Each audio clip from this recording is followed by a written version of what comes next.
Question number 151. Mark the incorrect statement with respect to sarcomere. Sarcomere is a structural and functional unit of muscle fiber. As you can see here, the sarcomere is present between two Z lines and consists of one A band and two half I bands. Now let's discuss the options first. The very first option given is A band is made up of both thick and thin filaments at rest. And this is a correct statement, so cannot be a correct answer to our question. As you can see here in this diagrammatic representation of anatomy of muscle fiber showing sarcomere, this A band consists of both actin and myosin filaments. This is myosin filament and this is actin filament. So this is a correct statement, so cannot be a correct answer to our question. Next statement is muscle contraction causes shortening of sarcomere, and this is a correct statement, so cannot be a correct answer to our question. Because during muscle contraction, these Z lines comes close to each other due to sliding of thick filament over thin filament, and this will lead to contraction or shortening of this sarcomere. The next statement given is length of H zone increases during contraction of muscle, and this is an incorrect statement, so is a correct answer to our question. As you can see here, on contraction, as these two Z lines come close to each other, this will lead to decrease in length of H zone and not increase in length. The last statement given is overall length of thick and thin filaments remains unchanged during contraction of muscle, and as this is a correct statement, so cannot be a correct answer to our question, because at rest or during contraction, the overall length of these thick and thin filaments remains unchanged. They are constant. So the correct answer to this question is option number 3. Let's discuss our next question. Question number 152. Select the correct pair where Neisel's granules are found. Neisel granules are protein synthesizing granular bodies which are composed of ribosomes and rough endoplasmic reticulum.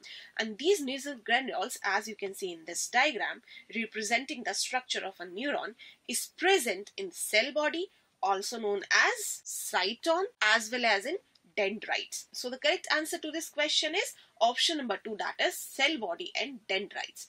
The very first option given is axon and dendrites, and this is an incorrect option because Neisel granules are absent in axon. The next option given is cytosol and axon.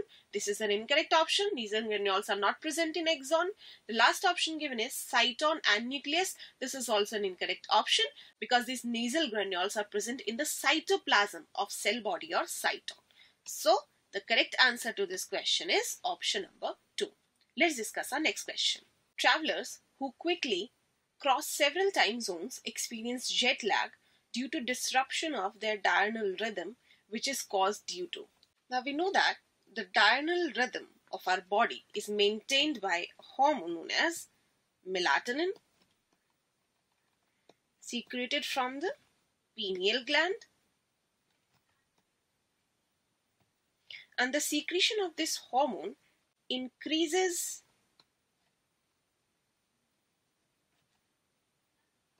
during night,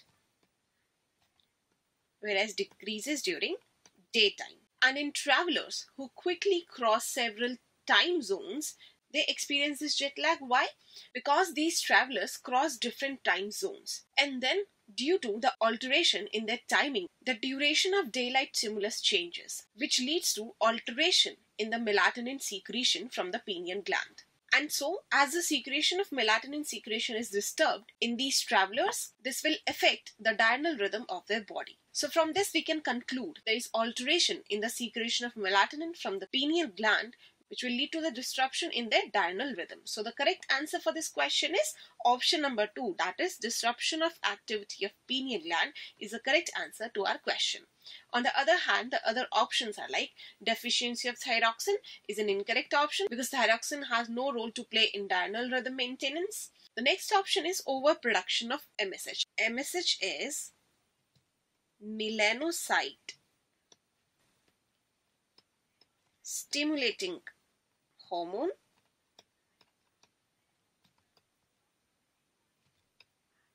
secreted from pituitary gland.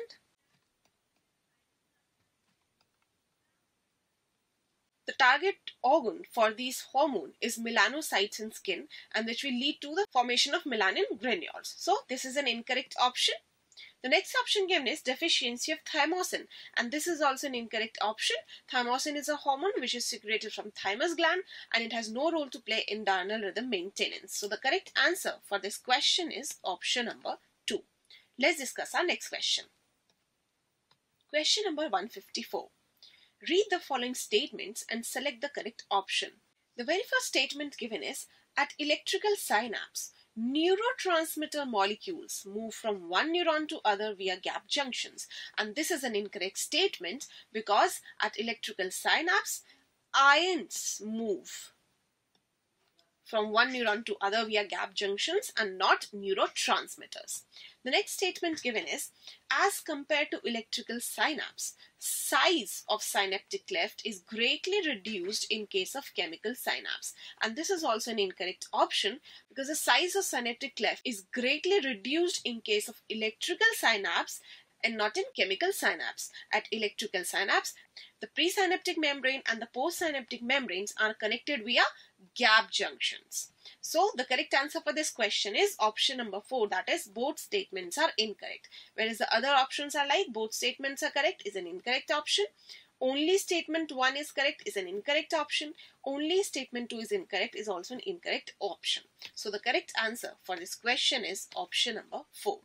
Let's discuss our next question. Question number 155. Mark the option which is not a component of I band in a skeleton muscle fiber. Now I band consists of thin filament, and this thin filament is made up of actin. As you can see here in this diagrammatic representation of actin or thin filament, which consists of F-actin, tropomyosin and troponin as regulatory proteins. On the other hand, meromycin or thin filament consists of myosin monomer, which has this cross arm and head region. Now, in the given options, the very first statement is actin, and as it is a part of I band, so this is an incorrect option. Troponin and tropomyosin are the regulatory proteins which are present in I band, so these are also incorrect options. The next option is meromycin, and this is a correct answer to our question because meromycin or myosin monomers are a component of thick filament and not thin filament. So the correct answer is option number 3. Let's proceed to the next question.